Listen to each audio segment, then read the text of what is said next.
Hi, this is Richard Gillen. In this video, I'm going to show you how to make a delicious lemon tart from scratch. If you need any help after watching the video, feel free to send me an email. My email address is on the opening and closing slides of this presentation. Here is an overview of the process we'll use. We're going to prepare the crust by mixing dry ingredients and then blending in a stick of butter. After we shape the crust into the baking dish, we'll chill it in the refrigerator prior to pre-baking the crust. While the crust is chilling, we'll get the filling ready. We'll pre-bake the pie crust after it chills for a while, then add the prepared filling and bake it until the tart is done. The list of ingredients for the crust and the filling are on the sidebars. Take a moment to read through the instructions and look at the ingredients. The tools you need are a medium or large mixing bowl, a cheese grater, and a pastry blender. If you don't have a pastry blender, you can prepare this crust in a food processor. Let's begin. Pre-measure and mix the dry ingredients for the crust. Use a whisk to make sure the dry ingredients are mixed well. Shred 1/3 of the stick of butter into the mixture. Pause and mix the shreds into the flour-sugar mixture.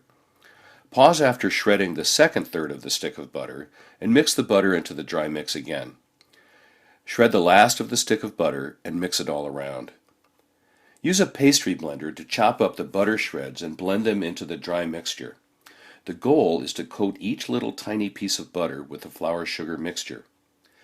I turn the bowl continually with my left hand as I chop into the mixture with my right hand holding the pastry blender.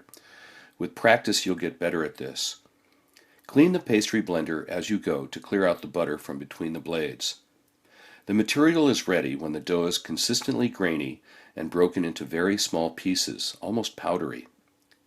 Now you're ready to spread the crust material into the baking dish. I use Emile Henry baking dishes whenever I can. This one is a 12-inch Emile Henry quiche dish. Pour the crust material into the baking dish and spread it evenly across the bottom. Then cover the material with plastic wrap. Use a 1-cup measuring cup to smooth out and press the dough into the bottom and sides of the baking dish. Lift and move the plastic wrap as needed to make sure the plastic wrap stays between the cup and the dough material. Repair any cracks by pushing material with the bottom of the cup into the crack area. Try to get a consistent 1/4-inch thickness to the dough in the bottom and along the sides. Chill the crust in the refrigerator for 30 minutes. Set the oven at 350 degrees Fahrenheit. While the crust is chilling, pre-measure the ingredients for the filling. Add 1/2 cup of fresh squeezed lemon juice and 1 tablespoon of lemon zest to the flour and sugar. Mix well to combine the ingredients. Hold off on adding the eggs, but keep them out at room temperature. Pre-bake the chilled crust for 18 minutes at 350 degrees. If you are using a Pyrex or other 9-inch pie pan, check the crust at 12 minutes and every 3 minutes after that to avoid burning the crust. Take the pre-baked crust out of the oven, close the oven door, and put the dish safely to the side. Keep the oven at 350 degrees. Crack the eggs into a bowl and whip them with a whisk. Add them to the lemon, flour, sugar mixture. Use the whisk to make sure everything is blended well. Pour the filling mix into the pre-baked crust. Scrape the bowl with a spatula to get all the filling into the dish, and then return the dish to the oven.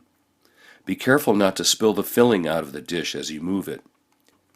Bake the lemon tart for 18 minutes at 350 degrees. If you are using a 9-inch pie pan, check the tart after 15 minutes and every 3 minutes after that. The tart is done when the filling does not move or jiggle when you touch the oven rack with a hot pad. If the filling moves, keep it in the oven for a few minutes more.